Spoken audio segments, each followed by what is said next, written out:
একটা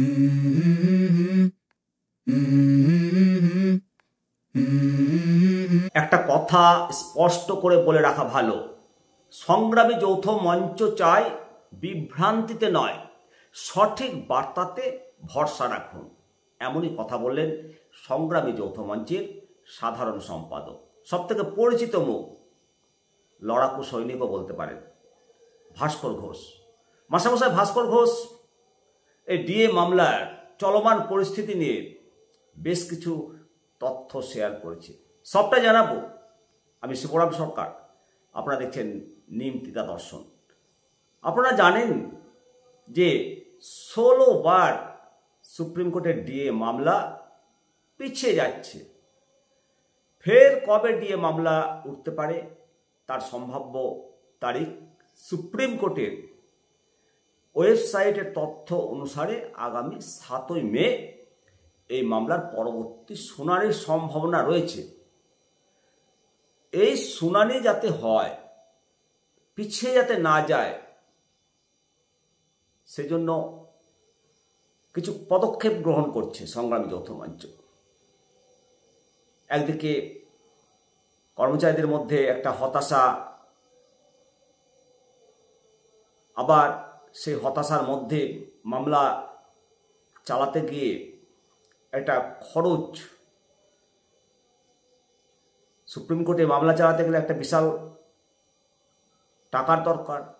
সেই অর্থের সঙ্গীন সাধারণ কর্মচারী, সাধারণ মাস্টারমশাইদের পক্ষে সেটা বহন করা অসম্ভব এবং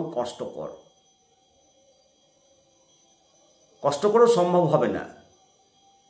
তাই সংগ্রামী যৌথ মঞ্চের নেতা ভাস্কর ঘোষ সমাজ মাধ্যমে কিছু আবেদন করেছেন এবং উনি বেশ কিছু বক্তব্য পরিষ্কার করে বলেছেন। ভাস্কর ঘোষের কথায়, সংগ্রামী যৌথ মঞ্চ ডিএ মামলার মামলাকারী সংগঠনদের আদালতের লড়াইয়ের কৃতিত্বের ভাগ নিতে নয়, এই মঞ্চ চাই সকল সরকারি কর্মচারীদের পাশাপাশি ডিএ প্রাপ্ত গভর্নমেন্ট এডেড কর্মচারী ও শিক্ষকদের স্বার্থ রক্ষা করতে চায়। মূল কথা, বকেয়া সবার পাওনা, তাই লড়াইটাও সবার জন্য লড়তে হবে। তাই বিভেদ নয়, আমাদের লক্ষ্য সকলের জন্য দাবি আদায়। অত্যন্ত সুন্দর কথা। যে লড়াইটা চলছিল শুধু সরকারি কর্মচারীদের জন্য, সবাই এই ডিএর লড়াইয়ে অংশীদার হতে পারেনি। গভর্নমেন্ট এডেড অর্থাৎ পঞ্চায়েত কর্মী এবং গভর্নমেন্ট এডেড শিক্ষক শিক্ষিকারা এই লড়াইয়ে এখন তারা আছে সংগ্রামী যৌথ মঞ্চের নেতৃত্বে।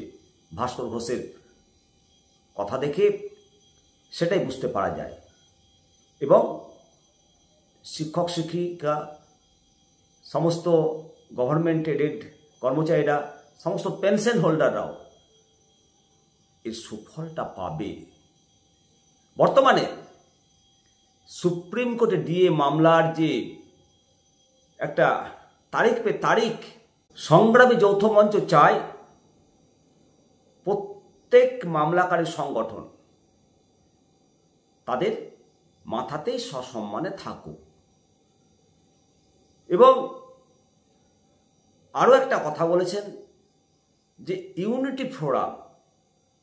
ইউনিটি ফোরাম এখনো সংগ্রামী যৌথ মঞ্চের শরিক। মঞ্চের অন্যতম শ্রদ্ধেয় কনভেনার অনিরুদ্ধ ভট্টাচার্য এই ইউনিট ফোরামের প্রতিষ্ঠাতা এবং যার কথা ডিএ কর্মচারীদের পেশাগত অধিকার, সেটা উচ্চ আদালতে প্রতিষ্ঠিত পেয়েছে। তিনি আজও সামনে থেকে সেই লড়াইটার নেতৃত্ব দিচ্ছে। সংগ্রামী যৌথ মঞ্চের শক্তি রাজ্যের সমস্ত শিক্ষক, শিক্ষিকা, কর্মচারী, ডাক্তার, নার্স, আদালত কর্মী, পুলিশ থেকে শুরু করে পঞ্চায়েত, পুরসভার কর্মী, পেনশনার সহ পোষিত, সরকার পোষিত ডিএ প্রাপ্ত কর্মীরা। আসলে সংগ্রামী যৌথ মঞ্চ আলাদা করে কেউ নয়। সংগ্রামী যৌথ মঞ্চের চালিকা শক্তি সমস্ত কর্মচারী, সমস্ত শিক্ষক শিক্ষিকা, সমস্ত সরকারি কর্মচারী, ডাক্তার, নার্স, আদালত কর্মী, পুলিশ থেকে শুরু করে পঞ্চায়েত, পুরসভার কর্মী, পেনশনার সহ সমস্ত সরকার পোষিত সমস্ত ডিএ প্রাপ্ত কর্মচারীরা, যারা সরকারের রোপা অনুসারে বেতন পান, যারা সরকারের রোপা অনুসারে বেতন পান এবং সরকার নির্ধারিত ডিএ পান, সবাই সংগ্রামী যৌথ মঞ্চের লড়াইয়ের মূল চালিকা শক্তি।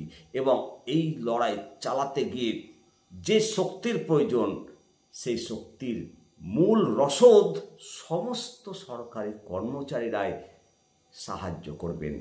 অবশ্যই আপনাদের মতামত দেবেন এবং কমেন্ট করবেন যে ডিএ মামলায় জয় আসবেই এবং সমস্ত সরকারি কর্মচারী ডিএ দয়ার দান নয়, ডিএ হকের অধিকার, ডিএ পাওনা মিটাতে হবে। সমস্ত ডিএ পাওনা কড়াই গন্ডায় সরকারি কর্মচারীরা বুঝে নেবে আইনি লড়াইয়ের মাধ্যমে। ভালো থাকুন, সুস্থ থাকুন।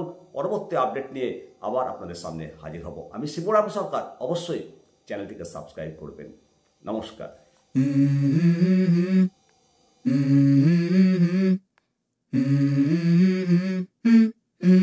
Let's go. I wake up to a little bit of drool on my pillow, feel like it's gonna be a bad day. Yeah, I'm tired of shit and the coffee ain't hit yet, damn ain't that great. I don't wanna go to work cause my boss is a jerk and I'm not even that paid. I need a change in my life cause I don't feel alive and there's nothing that makes me happy.